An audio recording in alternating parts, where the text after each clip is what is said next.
Hey guys, Blendverse here, and today I brought the third-party action figure of RPO, also known as Ready Player One Mechagodzilla. Yes. So apparently, from what I know, the original design of this Mechagodzilla is from Godzilla vs. Mechagodzilla 2. That's what it says on the packaging. So this is the packaging I got. But apparently, so first of all, I got this on eBay, and then generally a lot of people get this through AliExpress, which is, I feel like, it's the authentic version of the third-party figure of this Mechagodzilla. But mine has a different packaging, because the one that you get on AliExpress says Grim Dragon with some Chinese words or whatever. Mine just straight up goes Godzilla vs. Mechagodzilla 2. I don't know how the hell they managed to do this without any licensing. But yeah, so I feel like it's illegal to make these kind of packaging when they do not have a license. Anyways, let's have a look at the general appearance and the details. So overall, it does look like Mechagodzilla from RPO. Let's have a closer look. So if you look from the head, right, it looks totally fine. The eyes, the head, the fin. I know I gotta missed paint job near his eye area. That kind of sucks, but yeah, not too much detail though. And the teeth is quite sharp. Not too sharp though. I feel like it's kind of rubbery when you give it a bit of pressure.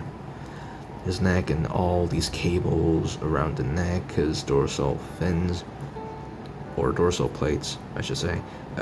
It's made of really hard rubber, but it's actually really sharp, including the tail, so gotta be careful with that. You see all these parts are supposed to be glowing, but this figure does not have any LED features. Would have been kind of cool if they did. You see his like stomach area, and the tail, under the tail, you know, just leads all the plates all the way through. Nothing under the feet, legs.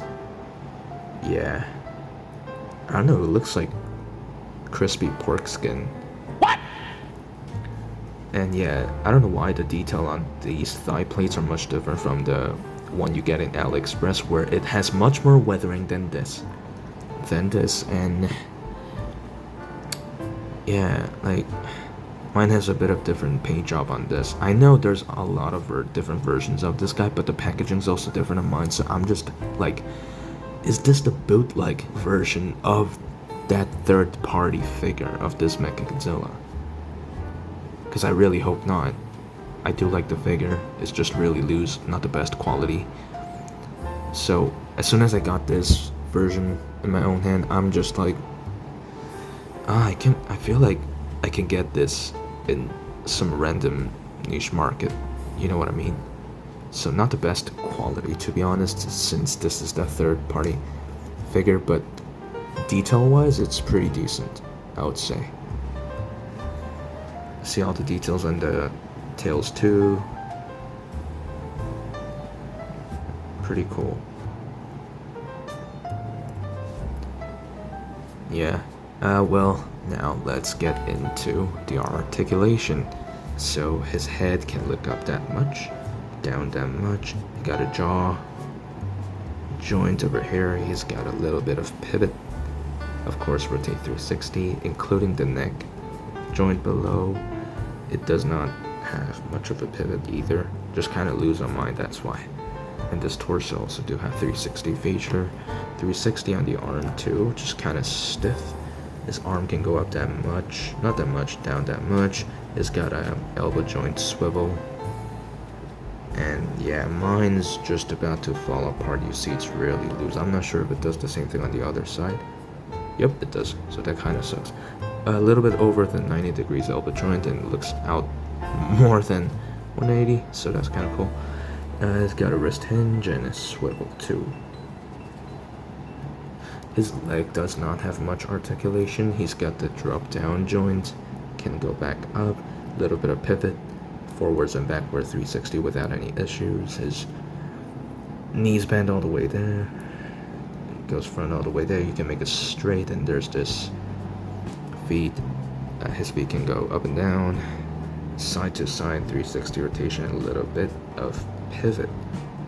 Not much on the tail, so first articulation where you plug the peg, which was extremely hard to get inside, even if I tried the dryer method. The second part and the last part, so that's kind of decent. It's kind of like, yeah, it's just like NECA's articulation, because I do own the 2019 version of Godzilla King of the Monster. Was it 2019? Yeah, I don't have it with me at the moment, but I do own it in other place. And yeah, some of you might have noticed I have a missing knee plates on this figure. So apparently, it only had one knee plate on his right leg, but not on his left leg when I got it today. So I'm like, why? I paid him money for it. Even though this is the third-party figure, that is just not acceptable, so I just decided to take it off and make them equal. I don't really mind too much about these knee plates, but come on, I paid him money for it. And a bit of a size comparison. So these two jets are from the Playmates Kong vs. Godzilla set, and even the diorama at the background's from that figure set. So I'll put the photo up regarding the packaging of the figures. So you might be wondering, if you want to get this diorama, you have to get this product. It's made out of cardboard, so not the best quality, but quite decent, better than nothing. So yeah, it's just the size about his head. 6-inch Marvel Legends Tobey Maguire next to the Godzilla, and next to a Playmates 2019, no, not 2019, the Kong vs. Godzilla figure from Playmates, including this diorama. Wait, I have an idea. I can put this atomic breath off from this guy and probably attach it to this guy. He doesn't have any peg inside his upper mouth to plug any atomic breath effects in, but ooh, not the best thing. There we go. Ooh, that's actually more movie accurate, because he had a blue atomic breath inside the RPO movie, so that's kind of cool. Anyways, you know, this was my first Godzilla review. I know it was way bigger than the usual Spider-Man figures that I collect, so it was kind of hassle to, you know, show everything at once. I know my table's kind of small and all, but I did try my best, trust me. And anyways, guys, thank you for watching, and I'll come back with another random figures.